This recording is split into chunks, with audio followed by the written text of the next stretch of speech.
Hey guys, so by the time you see this video, you guys will already know that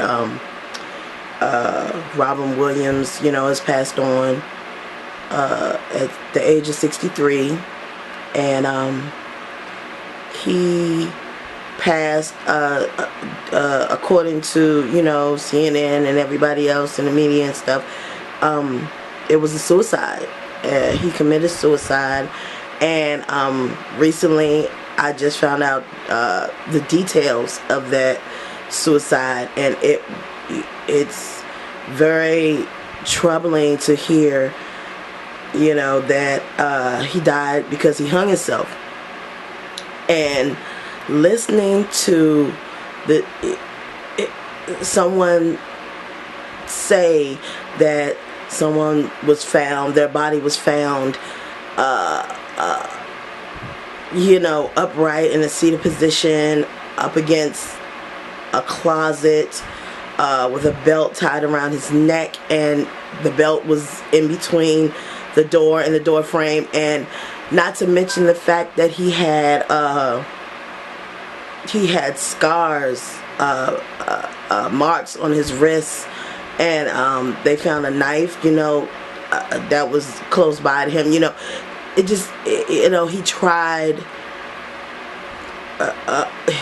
ways to kill him. He was definitely desperate, and depressed, and it saddens me. It saddens me that someone who brought so much laughter to the world, is no longer with us. I try to celebrate the life. I'm not trying to mourn the death.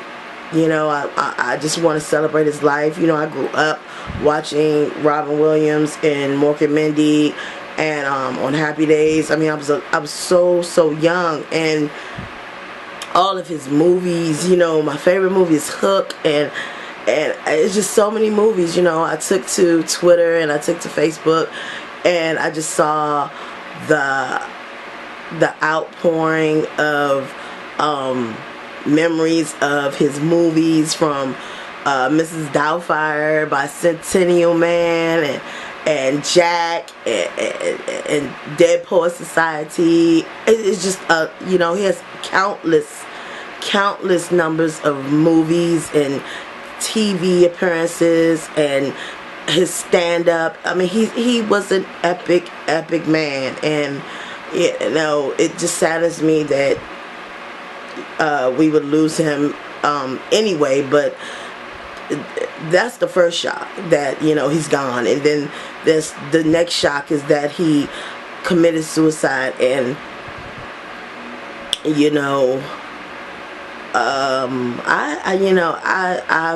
I'm no stranger to suicide, or I'm no stranger to having those feelings in my past, or just feeling like there was no hope, and that there was no one that I could talk to.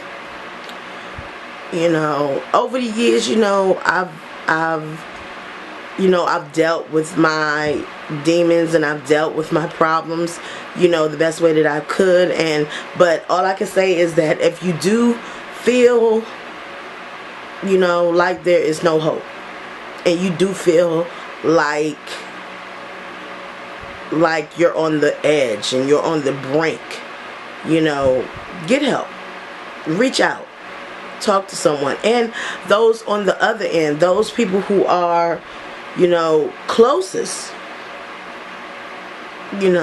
to someone, to anyone, and I know because he was so funny, because he was so funny, and because he was so entertaining, and because everywhere, you would never ever think of this man crying. You would never think of this man being sad. You would never think of him being depressed. But he had a history of alcohol and drug abuse. And a lot of people who use alcohol and use drugs, a lot, they're depressed. And I'm assuming that those were the ways that he dealt with his depression. And then at age 63, he just couldn't deal with it anymore. And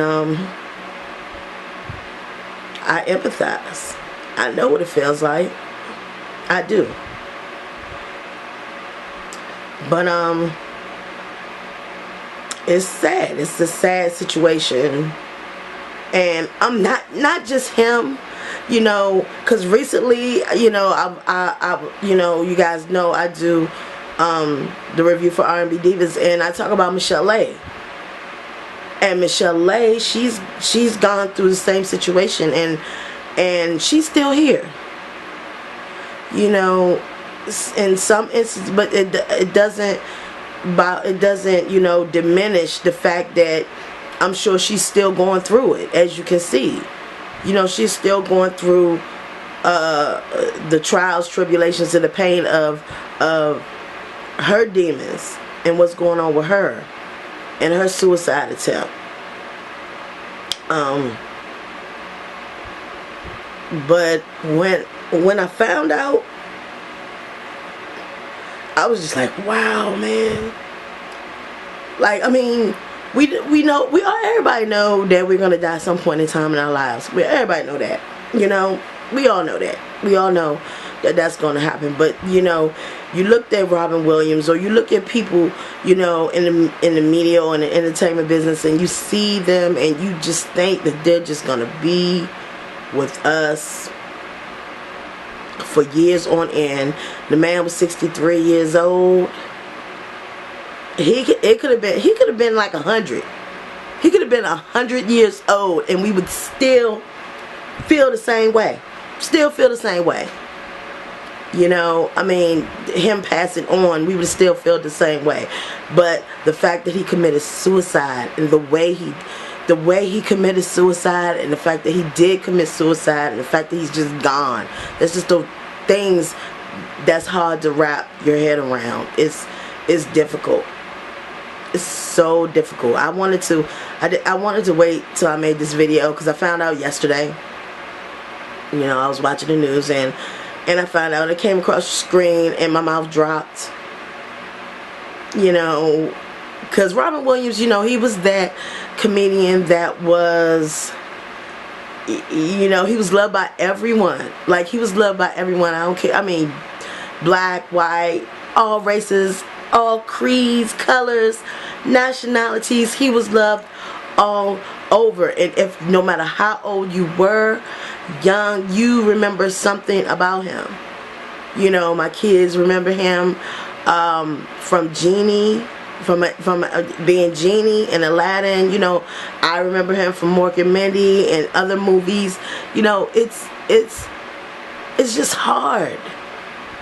And do not think that because these people are rich, because you feel as though that they got everything that they could ever think.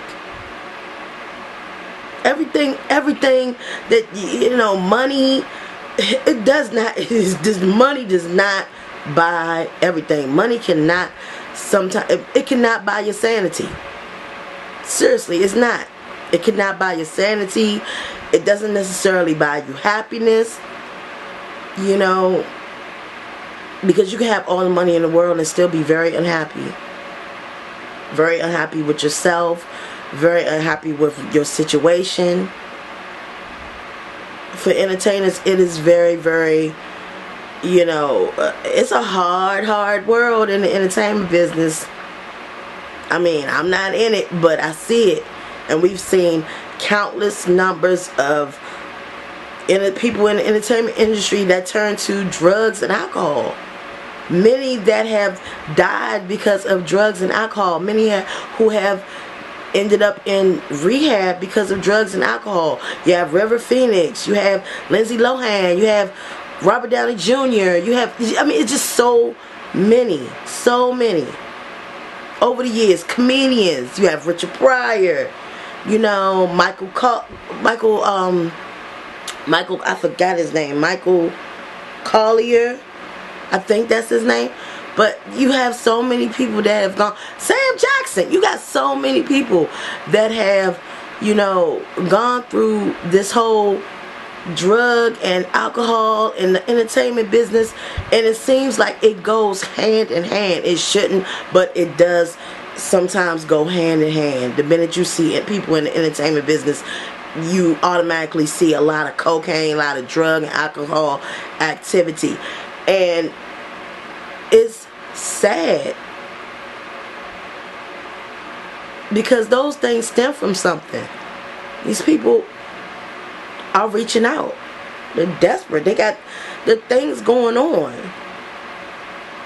It's stuff that not me or you or any of us average Joes can see. You know, all we see is what we see on TV. All we see is what we see in the movies. We don't see the behind the scenes stuff. We don't see their lives. You know, Robin Williams had a life outside of the entertainment business. And just like suicide and depression and death, it can affect me and you, it can affect them. I mean, that's what makes everybody the same. These problems can affect anyone. Anyone. So, you know, I just wanted to make this video. I wanted to wait because I wanted to find out exactly how he died. They said at first, you know, it was, you know, a suicide due to asphyxia. And I automatically thought asphyxia. I said, okay, hanging? Yeah. So, but then it came through the actual, he hung himself. It's a sad day. Today, you know, it's a lot less laughter in the world right now. A whole lot less laughter. But I'm not going to mourn the death. I'm not going to mourn the death. I'm going to celebrate the life. I'm going to celebrate the life. You know, and and I definitely hope that the networks, please do a marathon of his movies. You know, celebrate his life, celebrate his career, and do a marathon of all his movies. Seriously, I mean, take a week, take as long as it takes to do a non-stop marathon of his movies. Because believe me, it's gonna take you a week. It's gonna take you a week or so to get through those movies, and you know, and all kinds of Robin Williams footage. Do that. Do that. Celebrate the man's life.